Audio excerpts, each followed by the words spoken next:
Exercise 4.2 ये based है आपके रैखिक समीकरणों के हल से कि इनका हल किस प्रकार का होगा, अद्वितीय होगा या अपरिमित रूप से अनेक हल होंगे या कोई हल नहीं होगा। तो सबसे पहले हम बात कर लेते हैं एक चर वाले रैखिक समीकरण का हल। एक चर कैसा होता है जिसमें केवल एक वेरिएबल हो, वो एक चर का समीकरण होता है। मान लीजिए हमने आपका एग्जाम्पल लिया 2x बराबर 10, ये आपका इक्वेशन है। अब इसमें आपको क्या निकालना है, x का मान निकालना है। तो आपको बहुत अच्छे से आता है, पिछली कक्षाओं में आप पढ़ चुके हैं पक्षांतर करना कि x इज इक्वल टू 10/2। तो x इज इक्वल टू कितना आ गया 5। अब हम कहें कि x को बार बार आप इस इक्वेशन को हल करेंगे तब आपको कितना आंसर मिलेगा, 5 ही मिलेगा, 5 के अलावा कुछ नहीं मिलेगा। तो एक चर वाले जो रैखिक समीकरण होता है उनका हल अद्वितीय होता है। कैसा हल होता है, अद्वितीय हल। तो एक चर वाले प्रत्येक रैखिक समीकरण का एक अद्वितीय हल होता है। एक चर वाले अतः एक चर वाले प्रत्येक रैखिक समीकरण का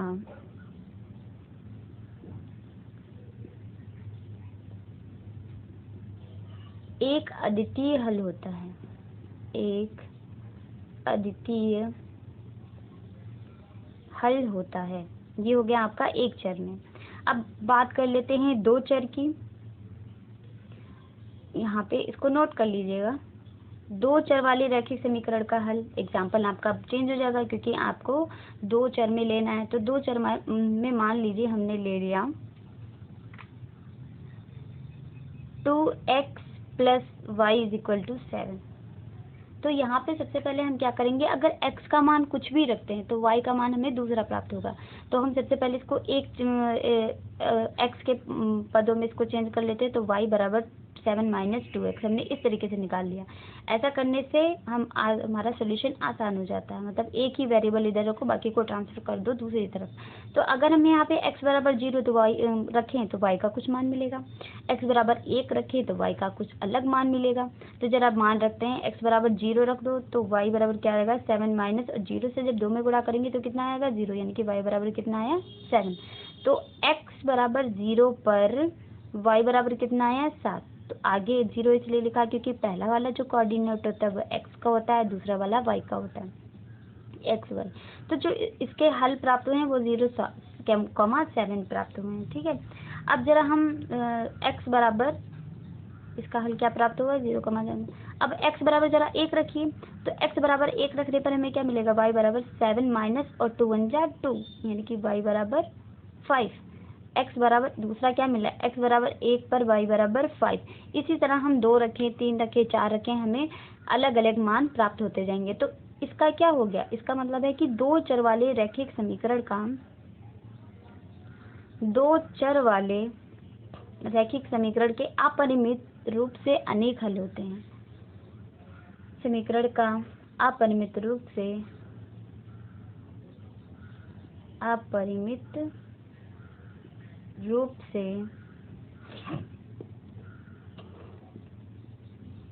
अनेक हल होते हैं।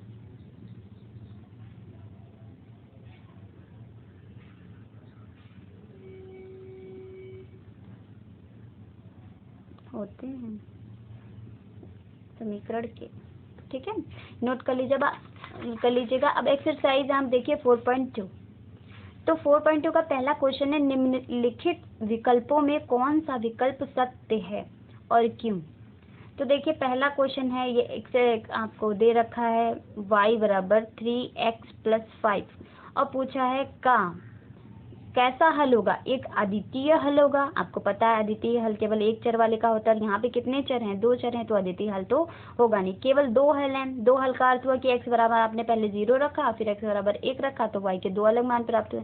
लेकिन हमें पता है हम x बराबर 3 भी रख सकते हैं, 4 भी रख सकते हैं, 5 भी रख सकते हैं। ऐसे हमने कई सारी वैल्यूज रख सकते हैं। तो केवल दो हल तो होंगे नहीं, हम जितनी वैल्यू रखेंगे हमें उतनी वैल्यू मिलेगी। फिर थर्ड है अपरिमित रूप से अनेक हल हैं। बिल्कुल अनेक हल हैं क्योंकि दो चरों के जो रैखिक समीकरण होते हैं उसके अपरिमित रूप से अनेक हल होते हैं। अभी हमने डिस्कस किया था। तो इसका आंसर क्या हो जाएगा, आंसर थर्ड अपरिमित रूप से अनेक हल हैं। रूप से अनेक हल हैं। पूछा है आंसर में क्यों, तो इसकी वजह ये है कि x के प्रत्येक मान के लिए y का हमें एक संगत मान प्राप्त होता है, क्योंकि x के प्रत्येक मान के लिए, प्रत्येक मतलब कि 0 रखा, फिर x बराबर 1 रखा, y बराबर x बराबर 2 रखा, x का मान बदलते जाओ, y के अलग मान हमें मिलते चले हैं। x के प्रत्येक मान के लिए y का एक संगत मान, संगत मतलब उसी के अनुरूप प्राप्त होता है। इसलिए अब दूसरा क्वेश्चन देखिए, लिखा है निम्नलिखित समीकरणों में प्रत्येक समीकरण के 4 हल लिखिए। आपको 4 हल बताने हैं। दूसरा क्वेश्चन का पहला दे रखा है 2x + y = 7। तो यही एग्जाम्पल अभी हमने लिया था आपका। सबसे पहले इसको एक वेरिएबल आप लेफ्ट में रखें जो सिंगल हो। तो इन दोनों में जैसे यहाँ पे x के साथ 2 है तो हम इसको नहीं रखेंगे, जो सिंगल अकेला है उसको हम इधर रखते हैं। अगर नहीं होता है तो उसे बना लेते हैं। तो y हमने यहीं रोक लिया, 7 उधर था। अब 2x इधर जाएगा तो किस में चला जाएगा, माइनस में। आपका बन गया। अब आप क्या करें, x बराबर 0, x बराबर 1, x बराबर 2 रखते जाएं। तो x बराबर 0 पर देखिए y बराबर 7 - 2x, तो y बराबर 2 × 0, तो 7 - 0 कितना आ गया, 7। तो यहाँ पे हल इसका क्या मिल गया, 0,7। x बराबर 1 पर, अब 1 पर ज्ञात कर लीजिए। तो y बराबर 7 - 2, तो कितना आ गया, 5।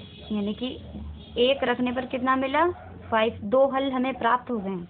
अब क्या करेंगे, x बराबर 3 पर ऐसे निकाल लेंगे, इसी के नीचे x बराबर 2 पर, x बराबर 2 पर। तो y बराबर हमें क्या मिलेगा, 7 - 2 × 2, 2 × 2, 2 × 2 = 4, यानी कि कितना आ जाएगा x बराबर, इसको हल करने पर 3।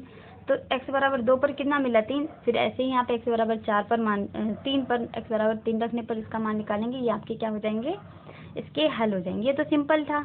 अब दूसरा देखिए, पाई में लिखा हुआ है।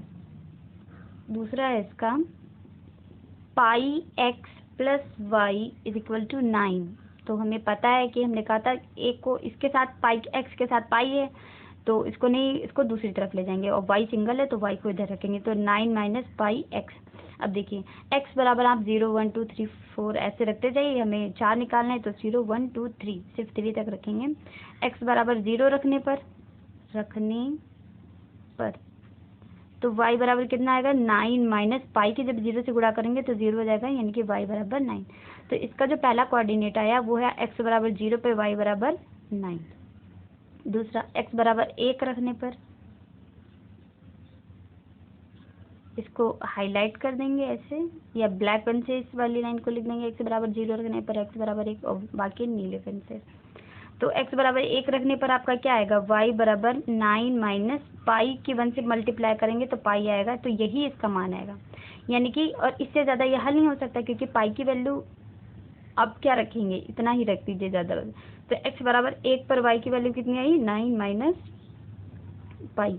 अब x बराबर 2 रखने पर तो y बराबर 9 - पाई तो वही रहेगा, और x क्या हो जाएगा, 2। तो इसको 2 पाई लिखेंगे, यानी कि 9 - 2 पाई। इसका मतलब इसकी वैल्यू क्या आ गई, 2, x बराबर 2 पर y बराबर कितना है, 9 - 2 पाई। ऐसे ही जब 3 रखेंगे तो 9 - 3 पाई आ जाएगा। अगला वाला क्या आ जाएगा, 3, 9 - 3 पाई। तो ये आपके x बराबर 3 पर अपने आप निकाल लेंगे यहाँ पे रखने पर। अगला वाला देखिए, दूसरे का थर्ड, ये सेकंड था, थर्ड लिखा है x = 4y। यहाँ पे देखिए सिंगल कौन सा है, x, तो यहीं पे रहने देंगे। x को उधर ट्रांसफर नहीं करेंगे। अब हम क्या करेंगे, अपने अकॉर्डिंग y की वैल्यू 0, 1, 2 रखेंगे। देखिए कोई फर्क नहीं पड़ता आप x की वैल्यू 0, 1, 2, 4 रखते हैं या y की वैल्यू 0, 1, 2, 4 रखते हैं। हमें जिससे आसान पड़ता है हम वो रखते हैं। तो यहाँ पे अगर हमने x बराबर 0 रखा तो y बराबर 0 तो मिलेगा, लेकिन x बराबर 1 रखा तो हमें इधर से 4 पक्षांतर करना पड़ेगा, हल करना पड़ेगा। इसलिए y बराबर 0, 1, 2 रखो, x का मान जो निकलेगा वही इसके कोऑर्डिनेट होगा। तो y बराबर 0 रखने पर तो x बराबर क्या आ जाएगा, 0। तो यहाँ पे आया, पहले x का लिखेंगे, ध्यान रखिएगा ये वाला पहले नहीं लिखेंगे, 0, 0। फिर y बराबर 1 रखने पर तो x बराबर 4 तो है ही, और y की जगह कितना 1, तो x बराबर कितना आ गया 4। तो यहाँ पे जो इसके कोऑर्डिनेट मिले वो क्या मिले, x वाला पहले रखिएगा 4 और कॉमा y का कोऑर्डिनेट 1। फिर y बराबर 2 रखने पर तो x is equal to 4 into 2 कितना आ गया 8, यानी कि 8 कॉमा 2।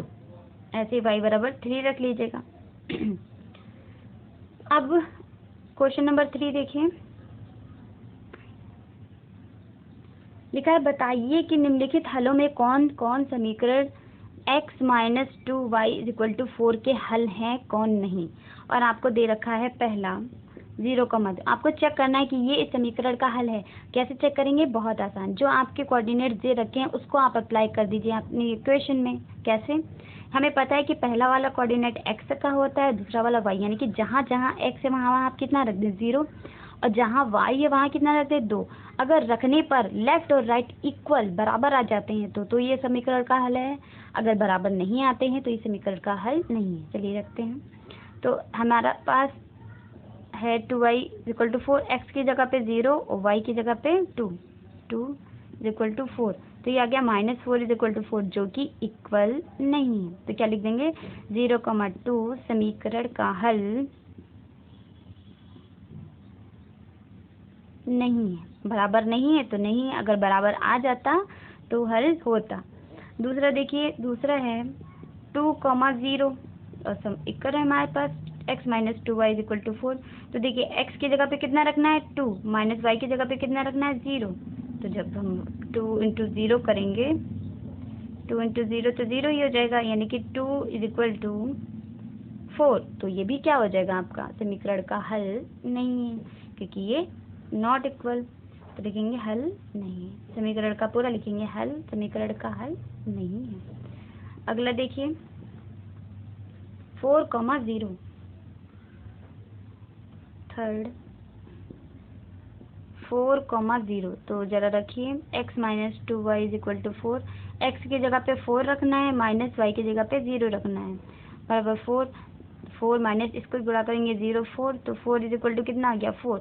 ये देखिए ये बराबर आपका रहा, तो क्या होगा 4,0 समीकरण का एक हल है, एक हल है। अब अंडर रूट वाला देख लीजिए,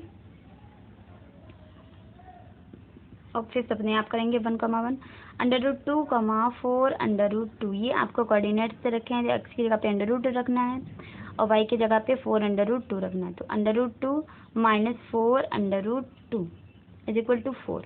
देखिए इसमें क्या है, अगर अंडर रूट 2 का हम गुणांक पूछे तो आप कितना बताएंगे 1, तो 1 अंडर रूट 2 में से अगर -4 अंडर रूट 2 जाता है तो कितना आएगा, 4 में से बन जाएगा 3, और बड़ी संख्या का थी -3 under root 2 is equal to 4। क्या ये बराबर है, बिल्कुल नहीं। तो अब क्या लिखेंगे अंडर रूट 2, 4 अंडर 2 समीकरण का एक हल नहीं है।